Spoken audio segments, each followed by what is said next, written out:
Hey everyone, welcome back. Today we're taking a deep dive into the law of one. All right, diving right in. Yeah. So we've Mhm. got a pretty fascinating philosophy here that connects some really, really heady concepts. Free will, love, light. That's right, huge concepts. Yeah. And what we're going to be looking at today is how the law of one views these ideas not as separate things, but as different aspects of, well, one infinite creator. Fascinating. The source material really emphasizes this idea of I am as like the very beginning of existence. So it's like more than just existing. It's like realizing you exist. Exactly, like a moment of pure creation, pure self-awareness. And free will is like right there at the beginning, right? The Yeah. creator choosing to explore, like all the infinite possibilities. Okay, I'm already feeling my brain stretching a little bit.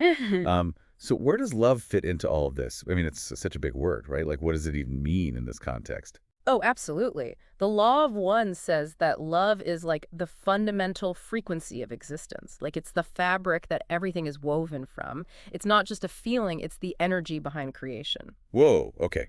So if I am is the spark and free will is like the engine, then love is like the fuel. I like that. All right. But what about light? Love and light always seem to go together. Yeah, they're definitely connected. The source material talks about love as like the feminine aspect of creation, and light is the masculine. Hmm. So think of it this way. Love is the blueprint, the potential, while light is what gives it structure and energy, like brings it to life. So it's all interconnected. It's not just free will, then love, then light. They're all kind of happening at the same time.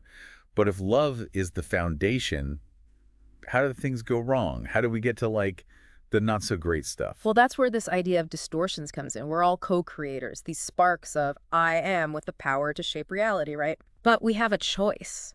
We can create in harmony with the source, what they call the intelligent infinity, or we can create from our own limited perspectives. Okay, wait. Intelligent infinity. Can we unpack that a little? That's a pretty big phrase. Yeah, it's basically like the purest form of I am, like the Yeah. unified consciousness that everything comes from. Okay.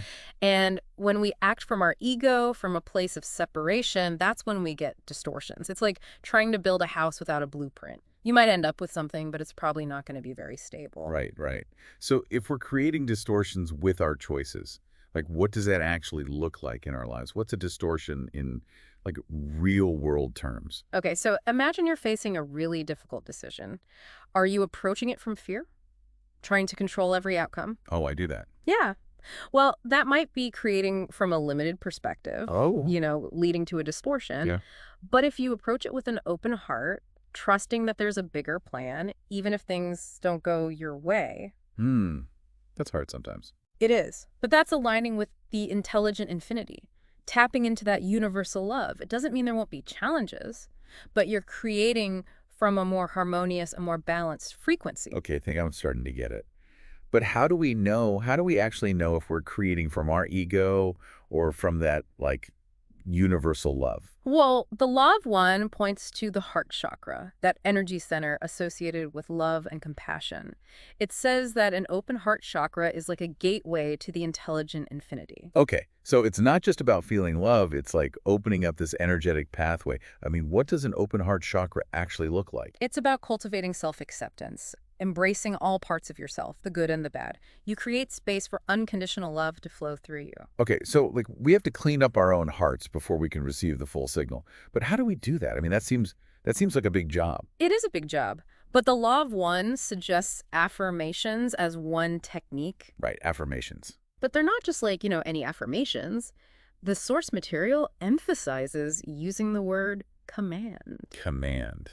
Yeah. That sounds a little bossy, doesn't it? Like ordering the universe around. Not exactly. It's more about aligning your will with the universal will. Okay, so it's less like gimme, gimme, and more like I'm choosing this frequency of love and I'm asking the universe to help me stay there. Yeah, you got it. And there's this interesting element here about the ego. The law of one isn't about suppressing the ego. Right. It's more about acknowledging it and working with it. It's like saying, hey, ego, I know you're just trying to keep me safe, but let's work together on this. That's a very different way of looking at the ego. So it's not about fighting it, it's about making it part of the team. Exactly. And that's where things get really fascinating. Because the source material talks about our thoughts and emotions being like magnets. They attract experiences that match their vibration. That we're like constantly sending out a signal and the universe is responding. Exactly. It's powerful stuff. And it raises a pretty big question. What kind of reality are we actively creating with our thoughts and feelings? Hmm. Are we attracting love and abundance, or are we stuck in a loop of fear and scarcity? That's a really good question. Are we playing small with our creative power? Or are we tapping into like the full potential of who we are? That's the question, isn't it? And that leads us to another powerful tool that the Law of One talks about: gratitude. Oh yeah, gratitude. It's everywhere these days. But what does it actually mean in this context? It's not just about being thankful for what we have, it's about shifting our vibration to align with the abundance that's already there. Like tuning ourselves to the right frequency. Okay, I'm sensing that gratitude is a pretty big deal in the law of one. Yeah. But we're actually running a little short on time for this segment. We are, yeah. Maybe we should pick up with gratitude in part 2 of our deep dive into the law of one. That's good to me. So before we took a break, we were starting to get into this idea of gratitude and how it connects to abundance and the law of one. Yeah, it's a really key concept. And it's more than just like a nice thing to do. The source material suggests that gratitude is like an active force. It aligns us with the universe's abundance. So it's not just about being like, oh, I'm so lucky to have this, and more about recognizing that abundance is just like all around us. Exactly. It's about recognizing that the universe is like constantly giving us gifts. And by practicing gratitude, we become more open to receiving them. It's like opening a window to let in fresh air and sunshine. I like that.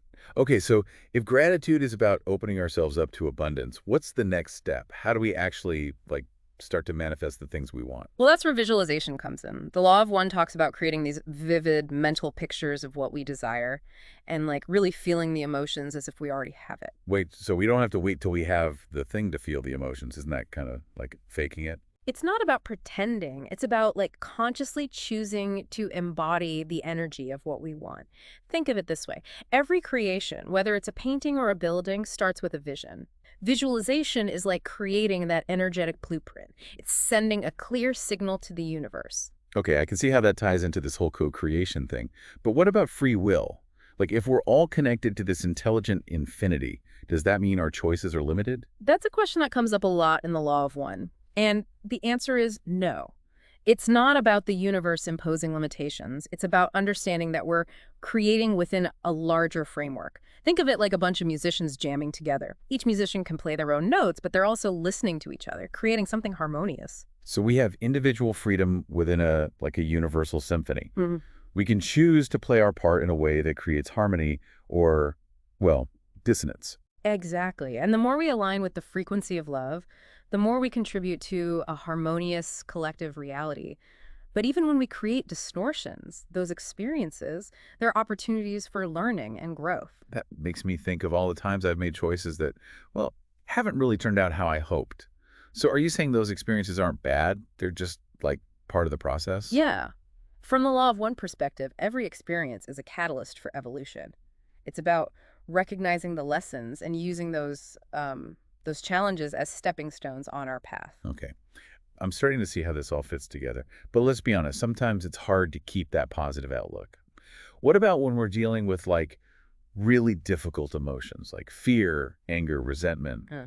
What does the law of one say about those darker parts of being human? Well, it starts with acknowledging those emotions without judgment. The Law of One says all emotions are valid, but it's about understanding where they come from and how they're influencing our choices. So it's not about pushing down those negative emotions. It's about getting curious about them. Exactly. A lot of times, those challenging emotions are rooted in like limiting beliefs, these patterns of thinking that we've picked up over time. Okay, that makes sense. But how do we even identify those beliefs? They can feel so ingrained, almost like they're part of our DNA. It takes a lot of like paying attention to our thoughts and reactions, like what triggers us? What stories are we telling ourselves about why things are happening? So it's like being a detective in our own minds, Yeah. trying to find those hidden programs that are running in the background. Yeah, exactly. And as we shine a light on those beliefs, we can start to question them. Are they really true? Or are they just stories we've been telling ourselves, maybe for years? Okay, I'm with you on the detective work. But let's say we find a belief that's been holding us back. How do we actually let it go? It starts with consciously choosing a new belief, one that feels more aligned with who we want to be, with the reality we want to create.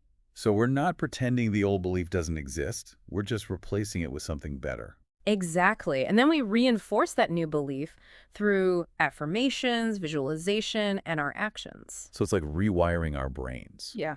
creating new pathways that support our growth. I love that analogy. It's about retraining our minds to focus on the positive, to see the good in ourselves and the world around us. Okay, I get that. Yeah. But what about those really, really deep beliefs? The ones that feel like they're woven into our very being. Yeah. The ones that whisper doubts and fears even when we're trying our best to be positive. Yeah. Those beliefs often come from our childhoods, like messages we got from our families or, from society. And they can be really hard to unravel because they've been with us for so long. They shape how we see the world, our relationships, even our sense of self. So they become like our operating system, right? Running in the background without us even realizing it. Exactly. And dealing with those beliefs, it can be really complex. It takes a willingness to really dive deep into our own minds, explore the roots of those beliefs and understand how they've shaped us.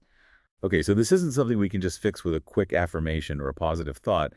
It sounds like it takes a lot of introspection, maybe even courage to face those parts of ourselves. You're absolutely right. It takes honesty. Acknowledging those parts of ourselves that we might be hiding from, it can be scary, it can be challenging, but it's also incredibly freeing. So it's about embracing the whole human experience, Yeah. not just the good parts. Yeah. It's about recognizing that our challenges, our imperfections, they're all part of what makes us whole. This is starting to feel like a really big journey.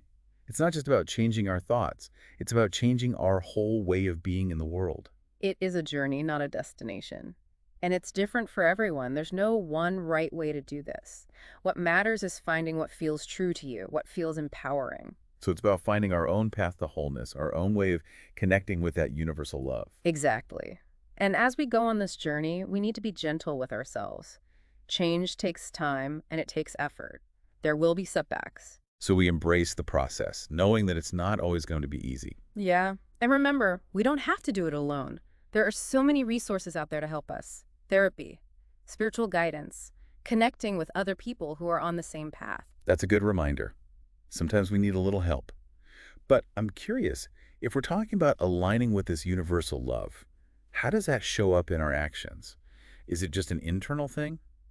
Or does it affect how we behave out in the world? Our actions are a direct reflection of our internal state.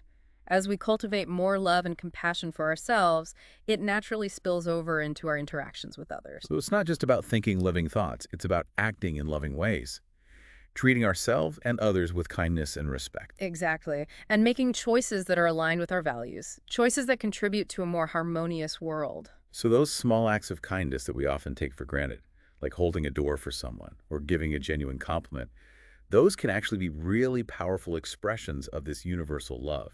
Absolutely. Every act of kindness creates a ripple effect. It spreads love and positivity. It's like we're each a little beacon of light. And as we individually raise our vibration, we're collectively raising the vibration of the whole planet. Beautiful. And that collective shift is what the Law of One calls the harvest. As more people awaken to their true nature and choose love over fear, we create a tipping point that leads to a new era of peace and unity. Okay, that is a vision worth working towards. But before we get too caught up in the big picture, let's bring it back down to earth a little. We talked a lot about our thoughts and beliefs and actions, but what about the physical world? Does the Law of One have anything to say about our bodies and the material realm? The Law of One definitely acknowledges the importance of the physical body. It sees it as a vehicle for experiencing this reality. It emphasizes the connection between the physical, mental, and spiritual aspects of who we are. So it's not about trying to escape the physical world. It's about taking care of our bodies as temples that house our souls. Exactly. That means nourishing ourselves with healthy food, Yeah. moving our bodies in ways that feel good, getting enough rest. When we care for our bodies, we create a stronger foundation for our spiritual growth. That makes sense. We can't reach our full potential if we're neglecting our basic needs. But what about the material world in general? Does the Law of One encourage detachment from material things or a really simple lifestyle? It's not about rejecting the material world. It's about understanding its true nature. The Law of One says that possessions are just tools. They can be used for service to self or for service to others. So it's not about what we have, it's about how we use it. Yes, we can use our resources to benefit ourselves and those around us, or we can just hoard them out of fear. That's a big difference. It's about aligning our material choices with our values, with our intention to create a more loving and just world. But I'm sensing a but coming. Well, the law of one does stress the importance of balance. It's not about denying ourselves pleasure or comfort. It's about finding that sweet spot between our material needs and our spiritual aspirations. So it's not about living a life of deprivation. It's about being mindful and intentional about our consumption, making choices that are good for us and good for the planet. Exactly. And that balance, it will look different for everyone. There's no right or wrong answer. It's about finding what feels right for you. Okay, I think we've covered a lot of ground here. We've talked about gratitude, visualization, facing our shadows, taking care of our bodies, and finding balance in our relationship with the material world. But I just realized we haven't really gotten into this whole harvest concept in detail. You're right. We've only touched on it briefly. Maybe it's time we spend some time exploring the harvest more deeply. Yeah, it's definitely something that people are curious about. Hmm. But it can also be confusing, even a little scary. I think our listeners would really benefit from understanding what the harvest actually means in the context of the law of one. And I'm happy to shed some light on it. But I think we're coming to the end of this segment. Maybe we should pick up this thread in part 3 of our deep dive. All right, we'll leave everyone in suspense. See you soon. Okay, so we're back for our final deep dive segment on the law of one. We spent the last 2 parts really unpacking a lot. I am, free will, love and light, co-creation. Yeah, Whew, it's a lot to take in. it is. And we also briefly touched on this idea of a harvest, which I have to admit sounds kind of, well, intense. Yeah, it's definitely a concept that gets people thinking. But as we mentioned before, it's not like this sudden event. It's more of an ongoing process of evolution. Right, less like end of the world and more like a gradual cosmic shift. But what exactly is shifting? You talked about moving from fear to love, but how does that actually happen in the world? Well, think of it this way. As more and more people wake up to their true nature, as beings of love and light, and they start making choices that reflect that, the overall vibration of the planet starts to change. Okay, so it's like each person's shift influences others, kind of like a domino effect. And eventually we hit a tipping point. But what happens after that tipping point? Does everyone suddenly become, like, enlightened? It's not about everyone reaching the same level of consciousness all at once. It's more about creating a world where love, compassion, and understanding are the strongest forces. Okay, but what about the people who aren't, like, on board with this whole love and light thing? What happens to them during this harvest? Well, that's where free will comes in again. Remember, the law of one says there's no judgment, there's no good or bad souls.